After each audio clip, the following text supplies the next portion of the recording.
you're looking to control the different role levels, you would go to Role Management, which is accessible from the top right-hand settings icon. Scroll down to Role Management.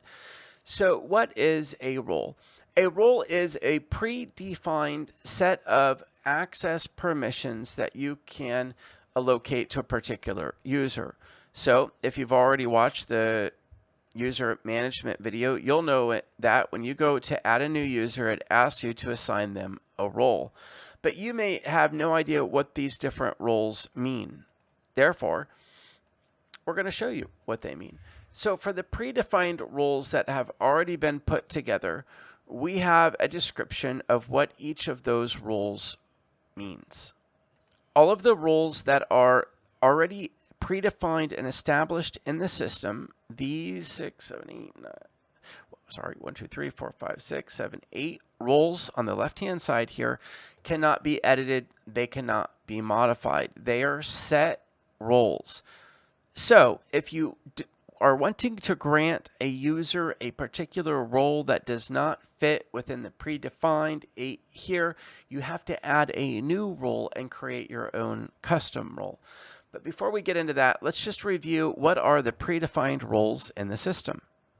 All of the admin level roles will allow users within your company, for the most part, to have full access to everything, but they can't launch new projects. The user role is even more limited, and it's mainly for employees in your company to be able to create and configure client accounts. And of course, the client account is typically read-only and allows them only to see their own project with or without collaboration. Now, if you're really wanting to have full control and insights into every little detail that a role as permission allows and does not allow, you want to create your own roles. So you'd go to Add Role and choose the role name and description, and keep in mind, yes, this role will be saved, and you could always assign this role to any user that you want. And you can choose what level of role that it is, mainly for labeling purposes. So whether it's admin, user, moderator, or a client role.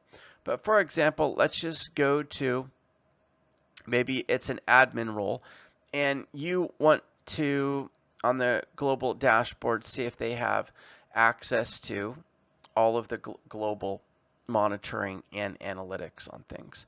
Keep in mind, you will be able to isolate whenever you're setting up a user what projects they can see. So the role management and the custom role creation interface that we're looking at here is not meant to give you the ability to control what project they can and cannot see.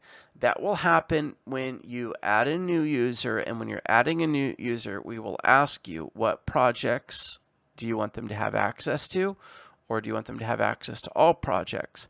So imagine when you're setting the role settings here for a custom role, it will apply to whatever projects you want. So maybe for another admin in your company, you would want them to have access to everything that's here. And full access is that, not just read only. Dashboard, full access. Collaboration, full access. Reports, SEO, analytics, social media. And you probably want to give them full access. Project settings, full access. Even lead tracking. So that's how you would set that up for your own employees role, and click to create the role. Now, this is especially useful whenever it comes to the client role. So yes, this is how you would give the client access to their own dashboard. When you launch a project for a client, you would go in and add the client as a new user and give them access only to view their project. But what can they view in their project? Well, you could just choose from the drop down and choose a client role, but you might want to create that client role first. So would you want the client to see all the pending issues in their dashboard? No, probably none. Would you want them to have access to the SEO audit reports, custom quotes, a lot of the pre-sale stuff? Absolutely not.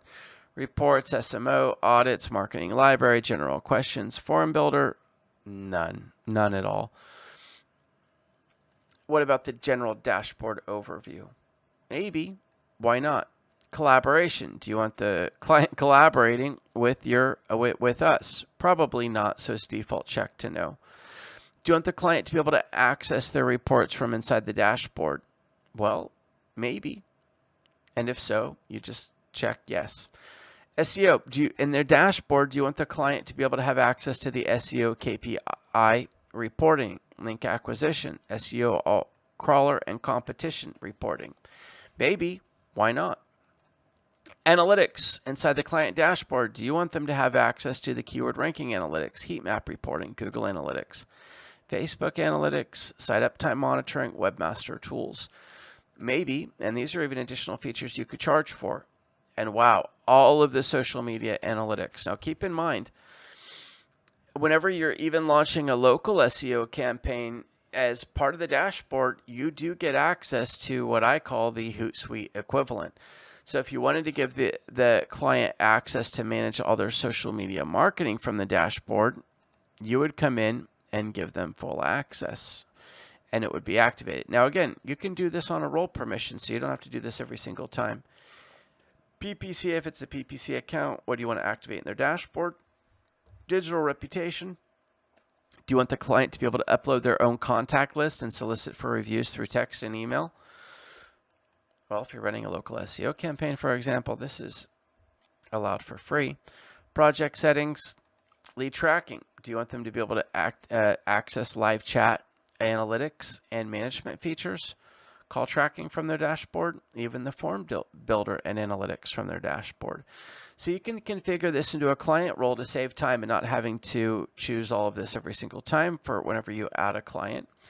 Hit create role, and then whenever you launch a new project, if you want to give the client access to their dashboard, which is very valuable, and it's white labeled to you with your logo, you just come in, add new user, and now you have a client role that you've created that you can quickly tag from a drop down to your client, and boom, you have all these amazing dashboard features available to the client under your full control. So hopefully you find that useful, and you allow your clients to have access to their dashboard so they can also utilize a lot of the amazing features in the dashboard.